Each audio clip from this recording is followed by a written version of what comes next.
Hey everyone, my name is Karina Weaver. I had the teaching assignment of PHP functions require and require once. So let's begin. So the require function is also known as include. The way it works is it takes all that text, code, anything that exists in a specific file, and copies it into the file that uses the include statement or the require statement. It is very useful for when you want to include the same PHP, HTML, or text on multiple pages, so you're not having to write it over multiple times.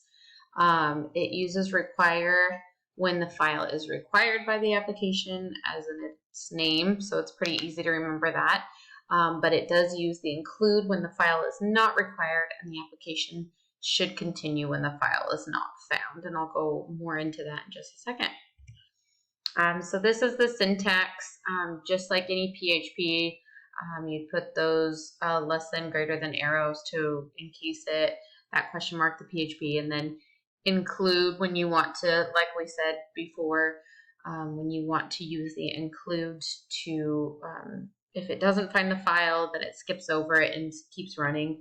Or like we said with the require, it does require that file and will give you an error if it doesn't find it. So same different ways. The only difference obviously is going to be that include and require in those syntax. So the pros of this function, like I said earlier, allows you to combine separate files, such as that coding, into a single program, saving you time and effort. And then also, if there needs to be a change, rather than going through and looking through all the separate files and trying to find out where that line is and all that code, you can just go to that specific file, and then all the codes will be updated automatically. You can reuse those files over and over without having to write the code multiple times with just the require function or the include function. And with that, we will go into the require once, which is different than the require, but that's going to be something that that you can use.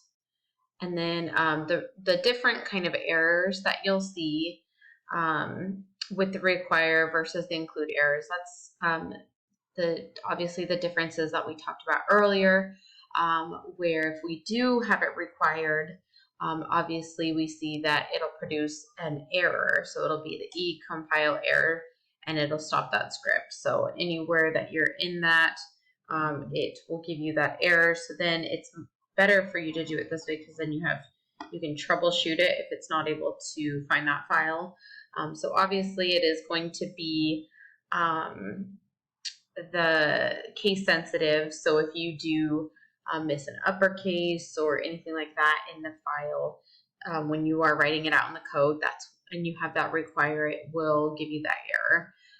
The include will only produce a warning, and the script will continue. In the research that I did, it did say that the require function is recommended over the include function. And I can see why, just because if you do want the file if you do want the file required, then it's going to be something where you want it to run, you want it to have that, so you will get that error, so you will be able to fix it. Whereas with the include, you might not catch that, and that viewer might not be able to see what you're trying to display. So below is some examples for that require error.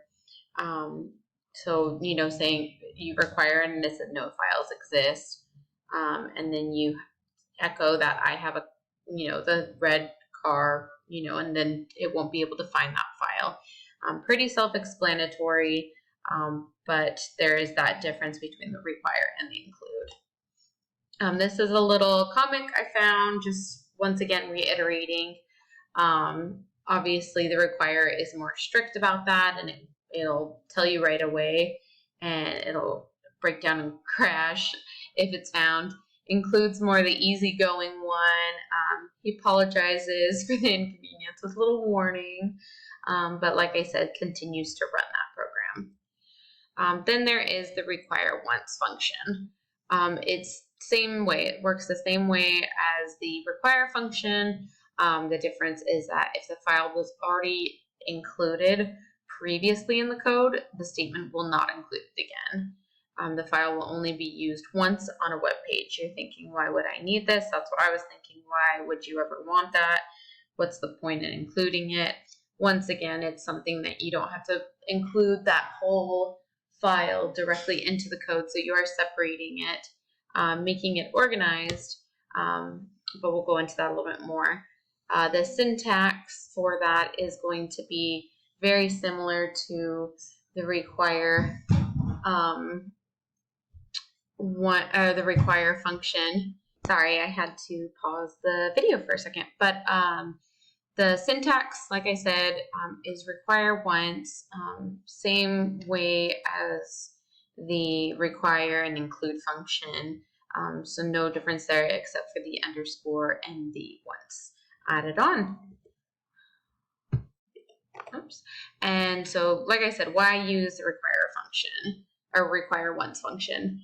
So when you want to include that file where you have lots of functions, this way you make sure you don't include the file more times and you will not get an error on your web page. So if you want to just run that function once, it only has one purpose, to run once, that's when you would use the require once.